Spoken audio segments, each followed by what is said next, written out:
CNC कहलाता था। ठीक है? तो ये चीज़ें हो गई, ये बन गई। अब आप देखें 3 साल पे क्या होता था। काज़ी साहब 6 महीने रह गए थे तो यूट्यूबर्स की ड्यूटियाँ थी कि वो कहते थे आज इतने सरकारी दिन रह गए और इतनी छुट्टियाँ मिला के टोटल काज़ी साहब के दिन इतने रह गए, काउंटडाउन शुरू था।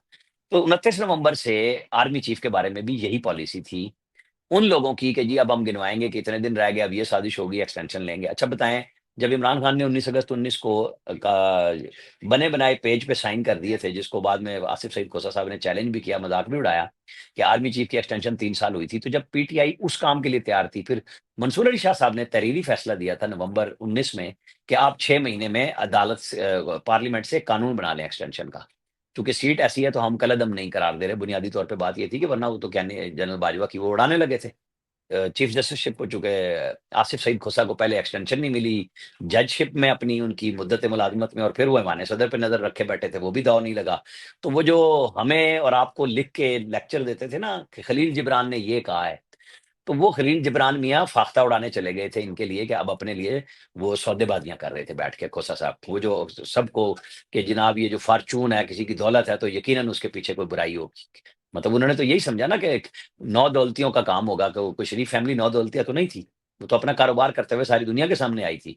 बहरहाल अब जब ये आया मामला तो ये 5 साल की टर्म इसलिए दे दी गई, भई पहले 64 साल लिखी गई थी उसके अंदर कि जी। जी आप यानी 58 में तकरीबन 57-58 में जाके कोई बंदा आर्मी चीफ बनता है, 3 साल होते हैं तो 3 साल फर्दर एक्सटेंशन के।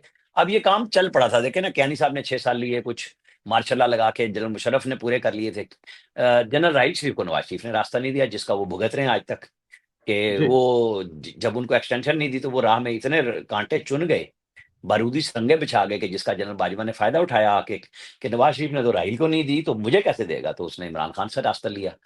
नवाज़ शरीफ का पत्ता साफ किया, पुराने किस्से कहानियाँ, वो जो कांटे और बारूदी सुरंगें लगी थी, उसका फ़ायदा उठाया उन्होंने। मैं ये नहीं कह रहा कि ये इसका फ़ायदा शहबाज शरीफ या जनरल आसिम मुनीर को होगा। ये इदारा जाती पॉलिसी के तहत फ़ैसला हुआ हुँ। है कि 5 साल कर दें ताकि आप नेशनल सिक्योरिटी की कोई पॉलिसी बनाएँ, अपनी कोई स्कीम बनाते हैं पाकिस्तान की फ़ौज को अपलिफ्ट करने के लिए, एयर फ़ोर्स के लिए, तो सारे चीफ साहिबान को 5 साल की एक टर्म दे दी गई। 64 के ऊपर अब यार दोस्त कह रहे हैं और कोई गलत बात नहीं है। इंसान की जिबिलत है, वो चाहता है कि मैं रहूँ, तो वो लोगों का ये कहना ये है कि एक और टर्म लेने के लिए ये 64 साल की मैक्सिमम रिटायरमेंट की एज को खत्म कर दिया गया ताकि अगर लेनी हो तो फिर एक एक्सटेंशन उस वक़्त ले ली जाएगी। समझ रहे हैं बात आप? तो वो 64 की अच्छा। क खत्म कर दी गई। जी, जी। जी, जी। अच्छा, ये आपने जो एक्सटेंशन वाली बात की है, खान साहब एक कानून तो बना के गए हुए हैं ना एक्सटेंशन वाला, पार्लियामेंट से पास है। तो क्या 5 साल के बाद मज़ीद 5 साल या 5 साल के बाद कुछ इस किस्म की चीज़ भी हो सकती है? कबल वक़्त है, लेकिन क्या हो सकता लेकिन है ये फिर? क्यों नहीं इसलिए कि ये सवाल इसलिए उठ गया कि 64 साल की अपर एज लिमिट खत्म कर दी गई। यानी जिसमें आर्मी चीफ की 2 टर्म पूरी होती थी ना 3-3 साल की, 58 से 64 तक की, तो वो अपर लिमिट हो गई। तो वो बहुत सारे यार लोगों को उससे भी बड़ी तकलीफ है कि ये तो 10 साल का प्लान है, तो 10 साल का जनरल फैज़ के साथ भी तो प्लान बना हुआ था ना। अल्लाह देखता है, बंदा प्रोग्राम बनाता है, कल की खबर किसी को भी नहीं।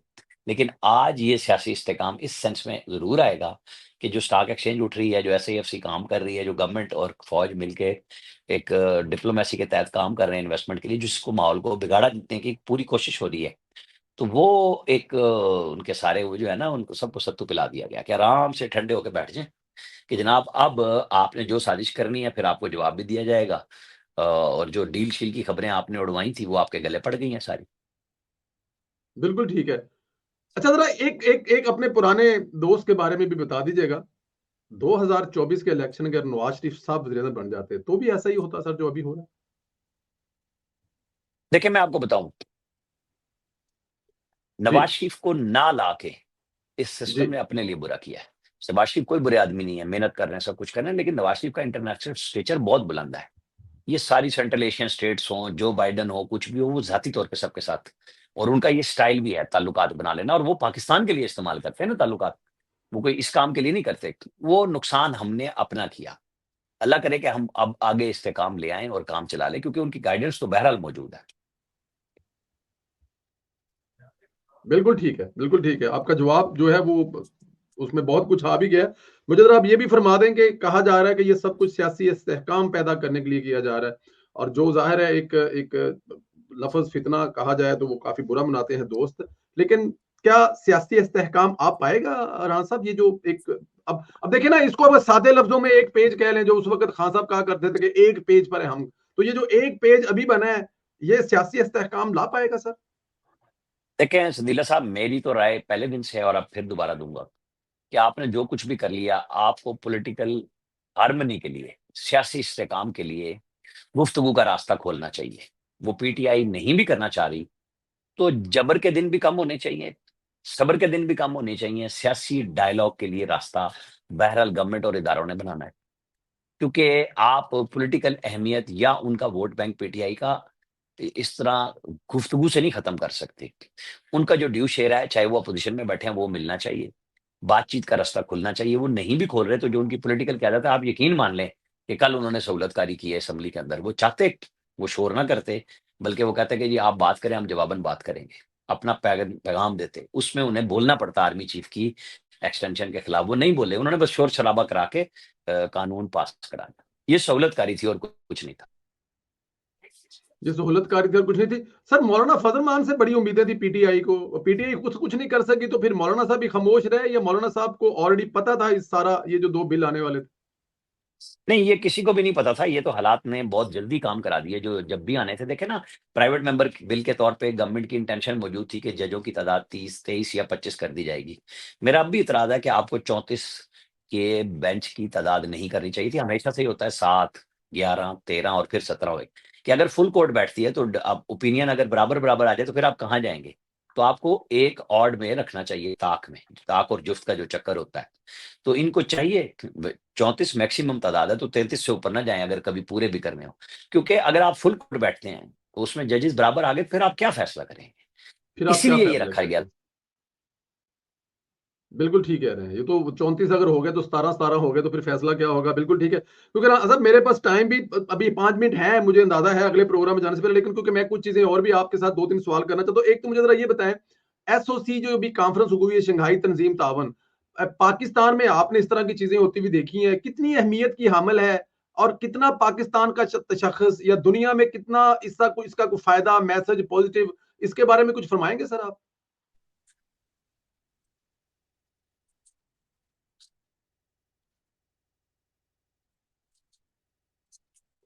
मेरी आवाज़ आ रही है आपको राणा साहब?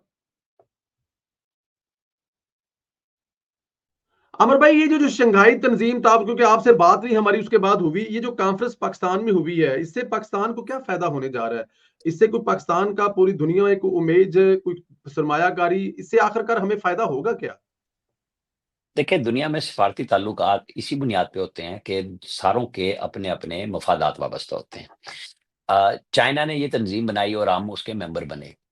आपको पता है कि जब से शहबाज शरीफ गवर्नमेंट आई थी अब, तो कोई बड़ा डेलीगेशन नहीं आया था। इस किस्म की मीटिंग नहीं हुई थी और लोग कहते थे कि जी इनको तो जो इनके मुखालिफ हैं कि जी देखें यहाँ तो कोई ट्रस्ट ही नहीं करता। तो पाकिस्तान के अपने इमेज के लिए ये बहुत ज़रूरी थी। एक जो दहशतगर्दी के वाक़यात हो रहे थे, जो सियासी अदम इस्तेकाम था, उन सबको मिला के दुनिया को एक मैसेज देना कि पाकिस्तान में कुछ ऐसा नहीं है। सबको पता था कि अगर कंटेनर लगाए गए हैं, तो वो उन डिग्निटरीज़ के लिए लगाए गए हैं जिनकी सिक्योरिटी थी। क्योंकि ये नहीं मैं कह रहा कि पीटीआई ने ये कुछ कर देना था। ये काम हमारा हर दुश्मन कर सकता है, जो किसी भी सियासी रैली में घुस के कर दे और नाम उनका लग जाए और नाम पाकिस्तान का भी बदनाम हो जाए। तो ये ज़रूरी था कि ये हुआ और इसका एक मैसेज बड़ा पॉजिटिव जाता है। जब आप कनेक्टिविटी में आते हैं ना, रीजनल कनेक्टिविटी है बुनियादी तौर पे ये खित्ते के ममालिक बैठे हैं। आप हम क्यों ब्रिक्स में जाना चाहते हैं? रशिया ने जो बनाई हुई है, इसलिए जाना चाहते हैं ना कि जो रीजनल कोऑपरेशन है, उसके किसी भी फोरम से हम पीछे ना हटें। क्योंकि एक ज़माना था हम सिर्फ़ अमेरिका करते थे और रशिया के मुखालिफत में थे और सबसे हम कट गए और हमें ना अमेरिका ने फ़ायदा दिया और हम रशिया के साथ इंडिया ने बेहतरीन ताल्लुकात शुरू से रखे, हमने अमेरिका के साथ रखे। अमेरिका जनाब जाके अपनी आलमी मंडी ढूँढता हुआ अफ़गान इसके साथ सेट हो गया इंडिया के साथ और हमें अफ़गान महाजिरीन का तोहफ़ा दे दिया। हम तो फँस गए। तो अब अगर हमारी लुक ईस्ट पॉलिसी भी है और हम किसी से ताल्लुकात नहीं बिगाड़ना चाहते, तो ये मैसेज देना बड़ा स्ट्रॉन्ग ज़रूरी था और वो ठीक हुआ। बिल्कुल ठीक होगा। चलें, आखिरी सवाल ज़रा ये भी बता दें, क्योंकि आपका मीडिया से ताल्लुक है। सुना है ये जो कॉन्फ्रेंस हुई है, यहाँ पर मीडिया के लिए बड़ा ज़बरदस्त इंतज़ाम था। हमने कुछ हिंदुस्तानी पत्रकार देखे, रिपोर्टर देखे, एंकर देखे, वो बड़ी तारीफ़ें करते हुए गए हैं। तो क्या इन्फॉर्मेशन मिनिस्ट्री, जिसको ज़ाहिर है अता तारड़ साहब लीड कर रहे हैं, इंतज़ामात थे जिसकी तारीफ़ हो रही थी, वो ठीक हो रही थी? आप मेरे से तारण की तारीफ कराना चाहते हैं, मैं कर देता हूँ, कोई बिल्कुल ऐसी भी बात नहीं। नहीं आप है। सच नहीं, नहीं, नहीं, वाक़ई नहीं, नहीं, नहीं। की आपसे नहीं, मेरी नहीं, नहीं, देखें, आपसे हो मेरी मैं आपसे मेरी आप सच बोले कि क्या ऐसा था? क्योंकि ज़ाहिर है नहीं, हमें नहीं, दिखाया जा मैं रहा था आपको कि बताता बड़ा हूँ। को देखिए हाई-फाई ना, किस्म के इंतज़ामात थे वहाँ पे। नहीं दिखाया नहीं जा रहा था। हमने मतलब गवर्नमेंट ऑफ पाकिस्तान ने ये अरेंजमेंट्स किए थे। क्योंकि सिर्फ़ जी, इंडिया से नहीं आए थे, रशिया से भी लोग आए हुए थे, दूसरे ममालिक के जर्नलिस्ट आए हुए थे, जिसके लिए एक इंटरनेशनल मीडिया सेंटर क्रिएट किया गया था पाक चाइना सेंटर में। अब उसके लिए लवाज़मात तो होते हैं और वो पाकिस्तान स्टेट उन्होंने अच्छे इंतज़ामात लोगों ने किया। आपको पता है यहाँ से हमारे वाले हल्का खेज बिल, हुकूमत तो पहले ही बोल पड़ती थी, कादी साहब को तो बोल-बोल के खज्जल खराब कराया। तो ये कैसे कर लिया? कहाँ मुशावरत हुई? और फिर ज़रा इसमें अगले बिल पे भी आ जाएँ, जो 3 साल से बढ़ाकर 5 साल मुद्दत कर दी है। और सुना ये किसी दौर में 4 साल भी हुआ करती थी और भुट्टो साहब ने इसको 3 साल किया था। तो ये 5 साल होने से कुछ फ़र्क पड़ेगा? क्या मौजूदा हुकूमत को कोई पॉज़िटिव फ़र्क पड़ेगा? या आने वाले वक़्त में ये 5 साल चीफ़ की जो मुद्दत बढ़ाई गई है, तमाम चीफ़ के साथ जो उनकी? जो अदालती सियासत है ना, उसने जी। मजबूर किया कि ये काम फौरी तौर पे हो। ये जो अब चीज़ें सामने आ चुकी कि 31 अक्टूबर को मंसूर अली शाह साहब पाकिस्तान तशरीफ़ लाते हैं। आते ही कहते जी, हैं प्रैक्टिस एंड प्रोसीजर कमेटी की मीटिंग बुलाएँ और हम उसमें फुल कोर्ट बनाएँगे 26वीं तरमीम के खिलाफ। तो चीफ जस्टिस साहब ने उसकी तजवीज़ से इत्तेफ़ाक नहीं किया। तो इन्होंने मंसूर अली शाह साहब ने अपने जूनियर जज के चैम्बर में जाके यानी मुनीब अख्तर साहब के बेंच में जाके चैम्बर में जाके वो कमेटी की मीटिंग कर ली। आपको पता है रजिस्ट्रार ने मीटिंग कन्वीन करनी होती है चीफ जस्टिस की इंस्ट्रक्शन पे। ठीक। वो जो लोग हमारे कुछ दोस्त कह रहे हैं कि जी उस वक़्त तो वो अमीनुद्दीन खान और चीफ जस्टिस कर रहे थे जब मंसूर अली शाह नहीं बैठ रहे थे, तो चीफ जस्टिस ने ही कमेटी बुलानी है ना। कोई चीफ हुँ, जस्टिस खुदा ना खास्ता बीमार तो नहीं थे, या अफरीदी साहब मौजूद थे। उन्होंने इत्तेफ़ाक नहीं किया तो आप ज़बरदस्ती तो मीटिंग नहीं ना कर सकते हो, आपने कर ली। आपने बेंच भी बना दिया कि जी फुल कोर्ट होगा और 4 को सुनेगा, तो वो रजिस्ट्रार ने तो चीफ जस्टिस के कहने पे जाना है ना, काज़ लिस्ट बनाई, ना वो उसको रोस्टर पे चढ़ाया। तो नतीजतन जब ये बात पब्लिक हुई तो ये हमारे और आपके पास तो कल खबर आई ना, गवर्नमेंट को तो ये पता चल गई थी बात। तो जी, जिन लोगों ने फैसले करने थे उन्होंने कहा फिर ठीक है धोबी पटड़ा इनके साथ कर दो।